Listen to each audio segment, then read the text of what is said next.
The most surprising thing I think for me was when I arrived uh, from Paris to Phnom Penh, and I ordered tuk-tuk to get in the city and go to my guest house. So I discovered the Cambodian traffic.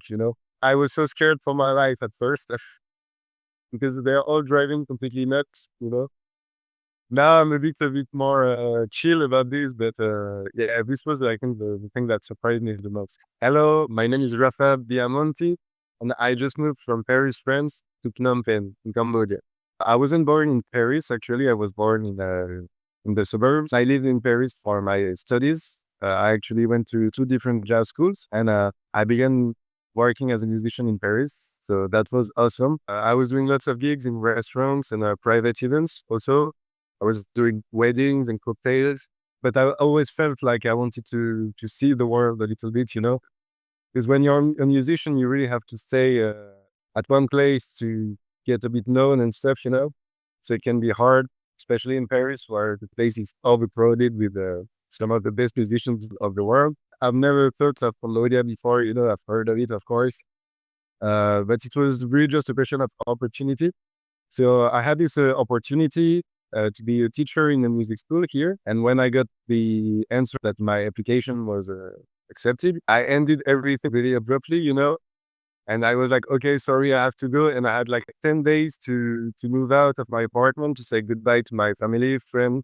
So I was just like, okay, I think this is my moment. It was a complete leap of faith. I'm not sure of how the coming months will go. Actually, I was already talking with my friend in Paris, telling them, okay, I might be back sooner than expected. So it's completely the unknown. I don't know. I do need money now. But I'm hopeful. I think it will come. I hope. I believe I sacrificed one of my best shots in music. When I told you about the band I created with my compositions, I'm 100% sure it's something that would have worked. And I had a whole team of extremely good musicians with me, but I also feel I kind of let down because they believed in me. So yeah, I'd say this is the main point. Because in here, I don't have the kind of opportunities I have in Paris.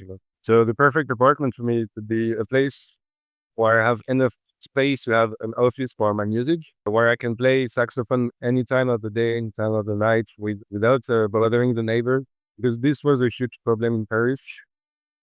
So yeah, the place I'm really looking for should have like two bedrooms, open kitchen, and separate toilets and the bathroom. Actually, I got lucky in what I found. I found a place on the fourth floor of a typical Cambodian building in an area where all the locals live. In daytime, there are markets and stuff in the streets, so I think that's really cool. I have a two-bedroom apartment with an open kitchen, a huge living room. Bathroom is separate from my toilets. I have a rooftop and I have two balconies in my place. I'm paying $350 a month.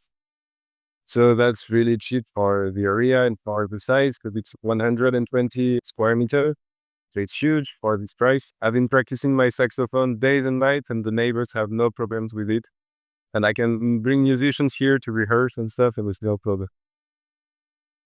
Everything is really easygoing here. So that's the main change for me. I'm not rushing anywhere. I can take time to do everything I want and everything is fluid and simple. So yeah, best time for me. So I went to this music school. I got fired last week without any notice because I think they weren't making enough money, and this was my main security. Now I'm in the shitty situation, let's say.